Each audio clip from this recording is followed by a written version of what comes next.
Kamusta mga kamisteryo? Ako si Brian at welcome muli sa isa na namang episode ng Tagalog Mystery Hub kung saan binibigyang buhay natin ang mga nakakilabot at hindi mapaliwanag na kwento ng mga pagkawala at misteryo sa buong mundo.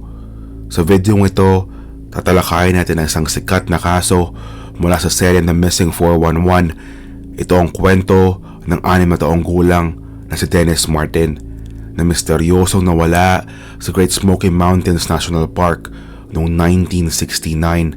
Ang kasong ito ay puno ng mga tanong at teorya na hindi pa rin nasasagot hanggang ngayon.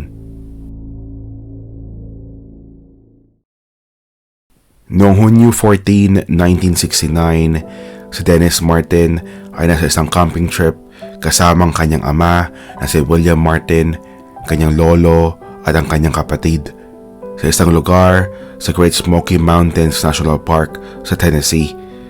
Iyon ay Father's Day weekend at balak nilang ipagdiwang ang espesyal na araw na ito sa kalikasan. Walang ideya ang pamilya Martin na ang masayang bakasyon na iyon ay mauuwi sa isang trahedya na hanggang ngayon ay nananatiling palaisipan. Sa araw na iyon, naglalaro ang magkapatid na Dennis at Douglas kasamang ilang mga bata mula sa ibang pamilya na kasalukuyang nagkakamping din doon. Naisipan ng mga bata na maglaro ng hide and seek. Si Dennis, sa kanyang inosenteng edad na 6 na taon, ay nagdesisyong magtago sa likod ng ilang mga halaman sa isang lugar na malapit sa kanyang ama. Sinundan siya ng kanyang ama ng tingin habang nagtatago ito. Ngunit sa loob lamang ng ilang minuto, si Dennis ay nawala at hindi na muling nakita. Sa pagkawala ni Dennis, mabilis na kumilos ang kanyang ama. Kinalugad niya ang paligid at tinawag ang pangalan ni Dennis. Umaasang lalabas ito mula sa kanyang pinagtataguan. Subalit, hindi ito nangyari. Nang tumagal ang paghahanap at hindi pa rin makita si Dennis, nagpasya na ang pamilya na humingi ng tulong sa mga otoridad. Sa loob lamang ng ilang oras matapos ang pagkawala ni Dennis, nagsimula ang isa sa pinakamalaking search and rescue operations sa kasaysayan ng Great Smoky Mountains National Park. Mahigit 1,400 na katao ang tumulong sa paghahanap kay Dennis. Mga park rangers, National Guard at maging ang FBI. Gumamit sila ng search dogs, helicopters at iba pang kagamitan upang masaklaw ang bawat sulok ng kagubatan. Ngunit sa kabila ng malawakang operasyon, hindi pa rin sila nakahanap ng anumang bakas ni Dennis.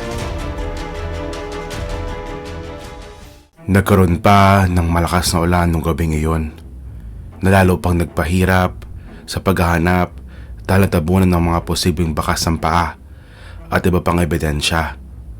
Ang matrik at mabatong lupain sa kabundukan ay isa pang balakid na naging hadlang sa kanilang misyon.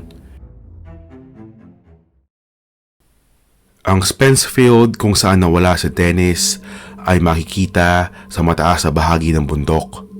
Napapaligiran ito ng malalalim na bangin, makakapal na mga puno at masusukal na halamanan. Hindi biro ang paglilibot dito dahil sa pagiging mapanganib ng lugar. May mga ilog at bangin na maaaring pagdaanan ng mga taong nawawala. At ang malamig na klima sa gabi ay maaaring maging banta sa kalusugan ng isang batang tulad ni Dennis. Kahit na sinuwid na ng search team ang mga lugar na posibleng mapuntahan ni Dennis, hindi nila nadagpuan ang anumang senyales ng kanyang presensya.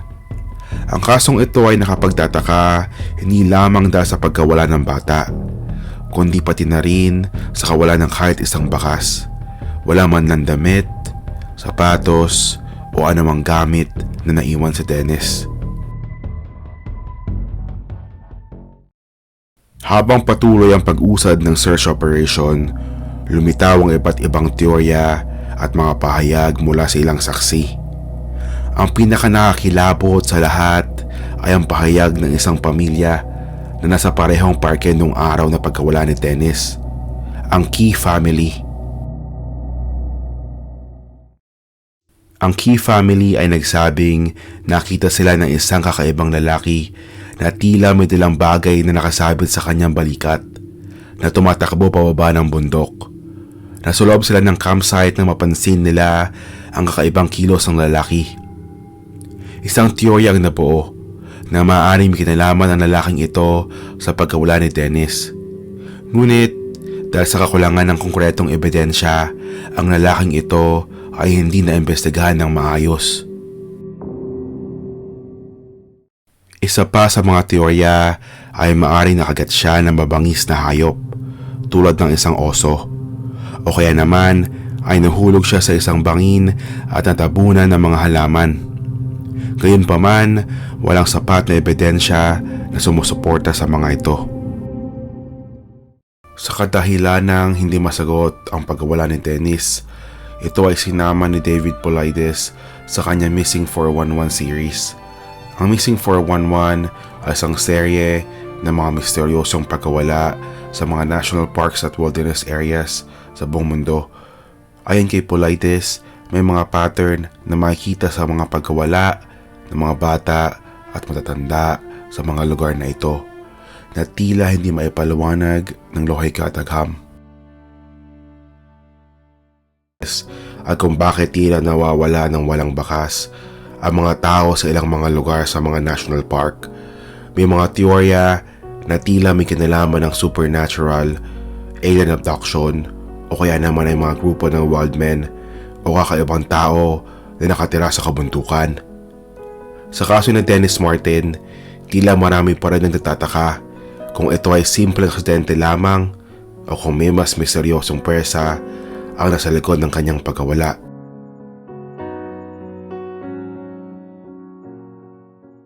Hanggang ngayon, ang kaso ng Dennis Martin ay isa sa pinakamalaking misteryo na naganap sa Great Smoky Mountains. Anong sa tingin nyo? May kinalaman kaya nakitang lalaki ng Key family?